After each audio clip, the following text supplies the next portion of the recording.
वास्तविक ज्ञान सीरीज। इसके माध्यम से आपको लॉ ऑफ अट्रैक्शन, मेडिटेशन, आध्यात्म और वो सभी ज़रूरी बातें सिखाई जाएंगी जो आपके जीवन को सरल और सफल बनाएंगी। वास्तविक ज्ञान सीरीज को आपके सामने एक कहानी के माध्यम से समझाने का प्रयास किया है, जिसमें वो सभी समस्याएं और उनके समाधान शामिल हैं जो हर एक इंसान के जीवन के लिए हमारे शरीर में अलग अलग कार्यों के लिए अलग अलग प्रकार की ऊर्जा का प्रवाह होता है।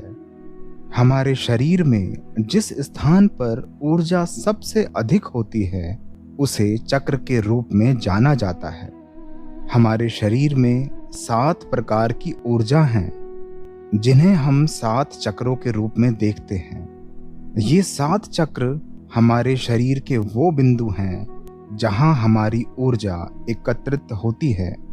जी गुरुजी, पर इन चक्रों के जागृत होने पर मनुष्य के जीवन पर क्या प्रभाव पड़ता है? इनके जागृत होने पर मनुष्य सभी विकारों से मुक्त हो जाता है, जैसे ईर्ष्या, चुगली, लज्जा, भय, मोह आदि। व्यक्ति के अंदर प्रेम और संवेदना उत्पन्न होती है। व्यक्ति सबका हित चाहने लगता है।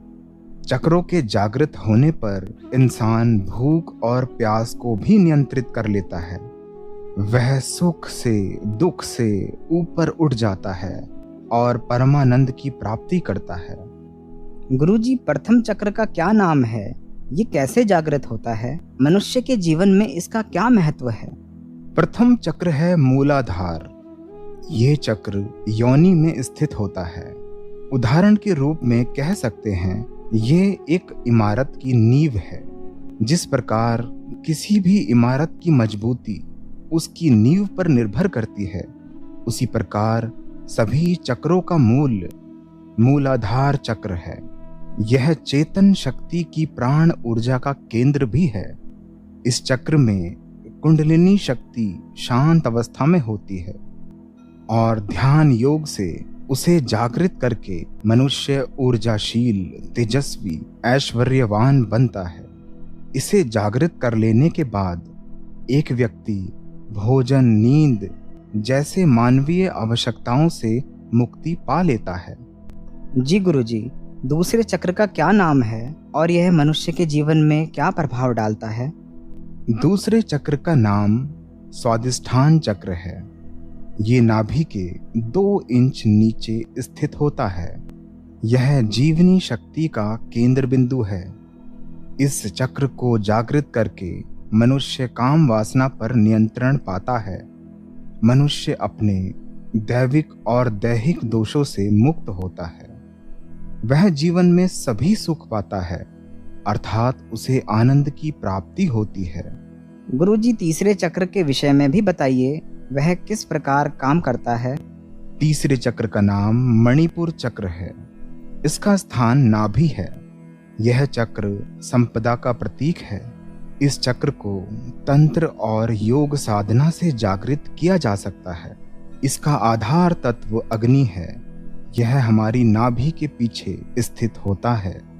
इसे जागृत करने पर जीवन में उच्च पद, धन, यश, दौलत, शोहरत की प्राप्ति होती है और व्यक्ति का आत्मनियंत्रण बढ़ता है। अगर किसी व्यक्ति को अपने जीवन में मान, सम्मान और धन कमाना हो तो उसे जरूर जागृत करना चाहिए। गुरुजी, चौथे चक्र के कार्य के बारे में और उसके स्वभाव के बारे में भी बताइए। इसके द्वारा जीवन में हम क्या बदलाव ला सकते हैं? चौथे चक्र का नाम अनाहत चक्र है। यह मनुष्य के हृदय के पास स्थित होता है। हृदय में स्थित चेतना शक्ति का भावना प्रदान केंद्र यही है। यह चक्र हमें सुख दुख के थपेड़ों से बचाता है, जीवन मृत्यु के वास्तविक रहस्य का ज्ञान कराता है, जिससे मनुष्य के अंदर उचित अनुचित का ज्ञान उत्पन्न होने लगता है और मन को शांत करता है।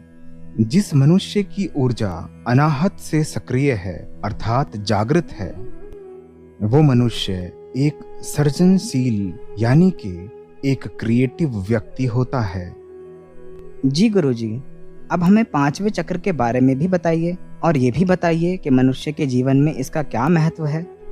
5वां चक्र है विशुद्धि चक्र। यह गले के पीछे स्थित होता है। जिस व्यक्ति का ये चक्र बैलेंस होता है उस व्यक्ति की कम्युनिकेशन स्किल्स बहुत अच्छी होती है। वो अपनी बातों से दूसरों को बहुत ही आसानी से प्रभावित कर पाता है। वो एक अच्छा वक्ता होता है। लोग उसे ध्यान से सुनते हैं। यह चक्र मन की चंचलता को दूर करता है। चूंकि ये चक्र थायराइड ग्रंथि के पास होता है, इसीलिए इसके जागृत होने पर हम अपनी भूख और प्यास को भी नियंत्रित कर पाते हैं।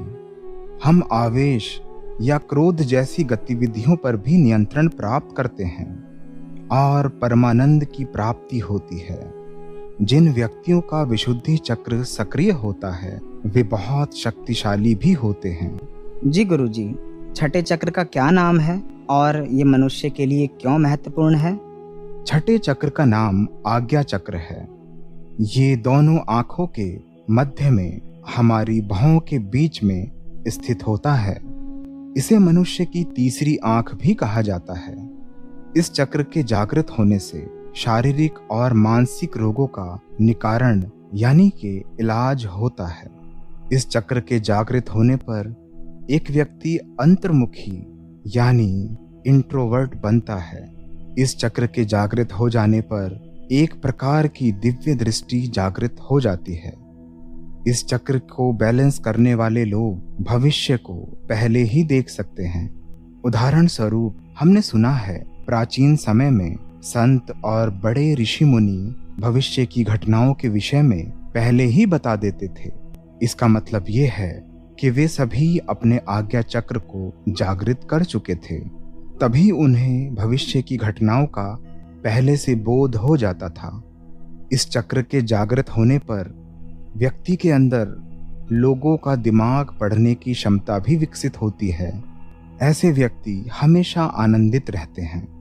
उनको किसी प्रकार की कोई भी परिस्थिति प्रभावित नहीं करती, क्योंकि वे बौद्धिक सिद्धि और शांति को प्राप्त कर चुके होते हैं। जी गुरुजी, अब 7वें चक्र के बारे में भी बता दीजिए। मनुष्य को कैसे प्रभावित करता है ये चक्र? सहस्रार चक्र 7वां चक्र है। यह सिर के ऊपरी हिस्से में होता है। सहस्रार चक्र से व्यक्ति ब्रह्मांड से जुड़ता है। व्यक्ति को अपने जीवन के लक्ष्य का ज्ञान होता है। उसे आत्म अनुभूति होती है और ईश्वर की अनुभूति का ज्ञान होता है।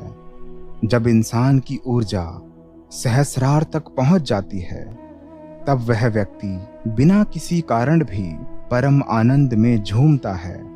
इसका अर्थ यह है कि उसकी ऊर्जा ने अब चरम शिखर को पा लिया है, उसको छू लिया है। जी गुरुजी, इन चक्र की विशेषताओं को आपने बहुत अद्भुत ढंग से बताया, लेकिन क्या हम इन्हें जागृत करने में सफल हो सकते हैं? हाँ, बिल्कुल हो सकते हैं। अगर मनुष्य शुद्ध मन से ध्यान लगाए, योग प्राणायाम करे, तो वह इन चक्रों को जरूर जागृत कर सकता है और अपनी ऊर्जा शक्ति को महसूस कर सकता है। मनुष्य अजबा जाप की विधि को भी अपना सकता है, जिसमें श्वास की गति पर ध्यान केंद्रित करके वो अपनी ऊर्जा जागृत कर सकता है। हमारा शरीर ही हमें सभी दुखों से मुक्त कर सकता है, बस हमें उसे सही दिशा देनी है। ये सातों चक्र जीवन को शारीरिक और मानसिक और साथ में आध्यात्मिक तीनों रूप से स्वस्थ बनाते हैं। आगे मैं तुम्हें इन चक्रों को जागृत करना भी सिखाऊंगा। और कमेंट में बताएं, आपके रिस्पॉन्स के आधार पर ही आगे की सीरीज बढ़ाई जाएगी। तो हर एक एपिसोड को लाइक, शेयर, सब्सक्राइब ज़रूर करें, ताकि हमें मालूम हो कि आगे भी आप इस तरह की चीज़ें चाहते हैं।